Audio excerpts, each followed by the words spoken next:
Bienvenidos un día más aquí a Contexto Global, cuando son las 6 de la tarde en Bogotá, Quito y en Lima, a las 8 ya en Buenos Aires. Yo soy Rodrigo Sedano, acompáñenme con todas las noticias internacionales. El vicepresidente de Estados Unidos, J.D. Vance, asegura que el alto el fuego sigue en Gaza pese a la nueva ofensiva ordenada por Benjamin Netanyahu. Esta deja al menos 17 palestinos muertos. Israel acusa a Hamás de violar el alto el fuego al supuestamente atacar a sus soldados. Y el primer ministro de Jamaica declaró al país como zona catastrófica tras el impacto del huracán Melissa. Esto tras su paso por la isla, y es un fenómeno natural que se ha degradado ahora mismo a categoría 4 y va camino de Cuba. Se considera que es uno de los huracanes más potentes en el Atlántico. Y en Brasil al menos 64 muertos. Deja la operación policial más letal en la historia de Río de Janeiro. El operativo movilizó a unos 2.500 uniformados y fue dirigido contra el Comando Vermelho, una de las bandas criminales más poderosas del país. Comenzamos.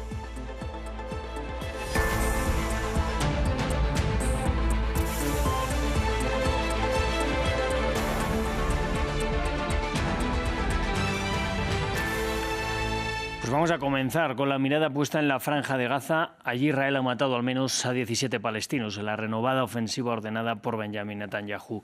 Pese a ello, el vicepresidente de Estados Unidos, J.D. Vance, asegura que la tregua sigue adelante y el gobierno israelí acusa a Hamás de atacar supuestamente a sus soldados en el sur del enclave y romper de ese modo la tregua. El grupo islamista ha negado que tuviera conexión con los hechos en Rafah y anunció que aplazó la entrega del cuerpo de otro rehén prevista para este martes. Nos lo cuenta Valentina Torres Sánchez. Los bombardeos volvieron a iluminar la noche en la Franja de Gaza. Benjamin Netanyahu volvió a poner a prueba el alto el fuego. Tras consultas de seguridad, el primer ministro Netanyahu ordenó al ejército llevar a cabo ataques contundentes en la Franja de Gaza de inmediato. La oficina del primer ministro no aclaró a qué se debió la autorización, pero más temprano denunciaron que Hamás había disparado contra soldados en Rafah. No obstante, el grupo islamista negó los señalamientos y se declaró comprometido con el acuerdo logrado. Hamás se había comprometido a entregar el cuerpo de otro rehén a Israel este martes, pero aplazó la operación por los ataques israelíes. Esto luego de que Israel denunciara que los restos recibidos el lunes pertenecían a Ofir Sarfati, un rehén cuyo cuerpo fue rescatado parcialmente por el ejército israelí a finales de 2023. Las fuerzas de defensa de Israel rescataron su cuerpo de Gaza en noviembre de 2023 y posteriormente fue enterrado por su familia en Israel. Puedo confirmar que Hamás cavó un hoyo en la tierra, puso restos parciales de Ofir adentro, los cubrió con tierra y los entregó a la Cruz Roja. El ejército captó la secuencia entera con un dron militar. El gobierno de Tel Aviv advirtió de serias repercusiones contra Hamás. De otra parte, y en medio de toda la tensión, continuó la búsqueda de los cuerpos de secuestrados que aún están desaparecidos y las brigadas Al-Qassam, el brazo armado de Hamás, anunciaron la recuperación de los restos de otro rehén en Han Yunis. Nos vamos ahora hasta África, en concreto hasta la región del Sahel. Allí los yihadistas operan en la actualidad en un área 2 veces mayor que la de España. Según un análisis de la agencia AFP, a partir de datos del monitor de conflictos independiente, 77.000 personas han muerto a causa de la insurgencia desde 2019. Para los malienses, la crisis se agrava y las aulas se quedan en silencio. Vamos con el informe. La educación es el último sector en ceder ante el control yihadista en Mali. Las escuelas de la capital se ven obligadas a cerrar sus puertas ante las consecuencias del endurecimiento del bloqueo del grupo armado que repercute en la vida cotidiana. Las clases se suspenderán en todo el territorio nacional hasta el domingo 9 de noviembre de 2025. Las clases se reanudarán el 10 de noviembre. Estas decisiones se deben a las interrupciones en el suministro de combustible que afectan la movilidad de quienes trabajan en el sector educativo. El cierre se produce tras un bloqueo de un mes que ha agotado las reservas de combustible de Mali, con el grupo yihadista JNIM atacando camiones cisterna procedentes del oeste. Este es solo el último punto crítico de la creciente insurgencia en el Sahel, liderada por afiliados de Al-Qaeda como el grupo JNIM y el autodenominado Estado Islámico.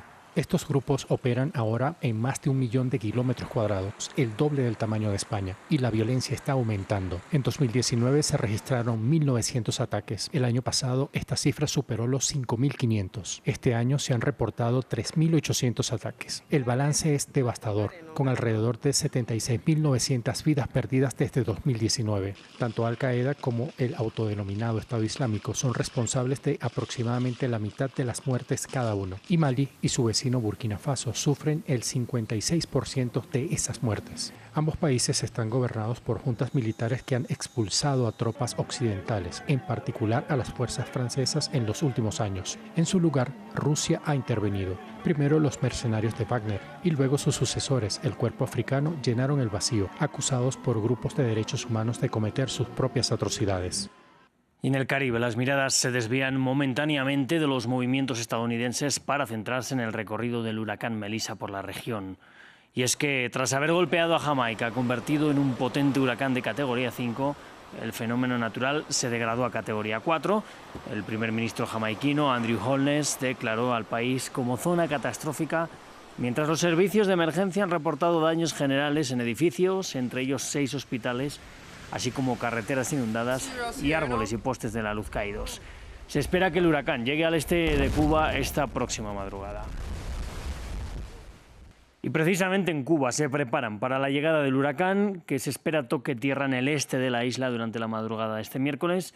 Allí las autoridades lanzaron ya la alerta temprana de evacuación durante los días previos para en torno a 650.000 personas.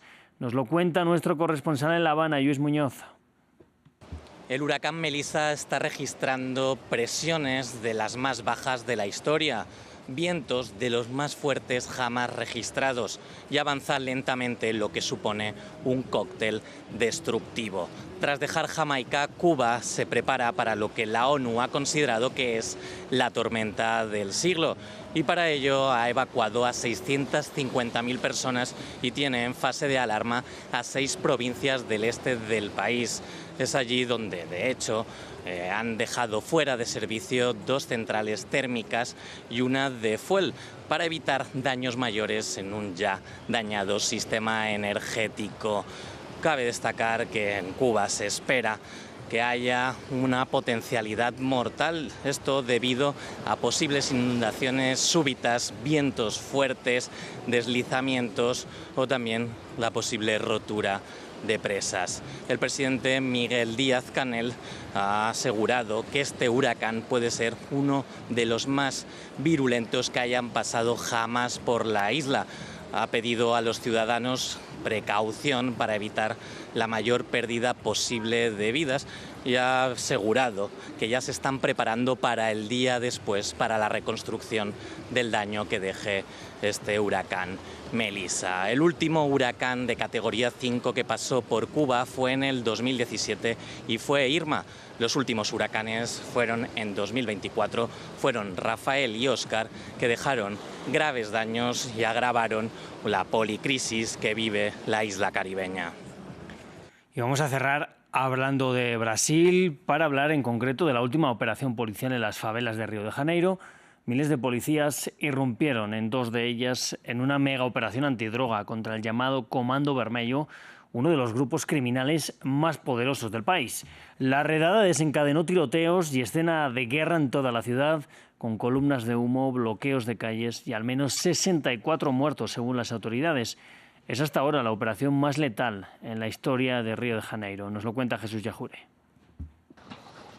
Decenas de muertos, barricadas e incendios en una megaoperación antidrogas en Río de Janeiro, en Brasil. Más de 2.500 agentes, vehículos blindados y helicópteros participaron en la incursión contra el grupo criminal conocido como Comando Vermelho o Comando Rojo, uno de los más poderosos de Brasil. Enquistado en las favelas de Peña y Alemão, en la zona norte de Río, los combates han dejado escenas de guerra con quema de vehículos y un balance parcial de decenas de muertos y detenidos y varios agentes asesinados.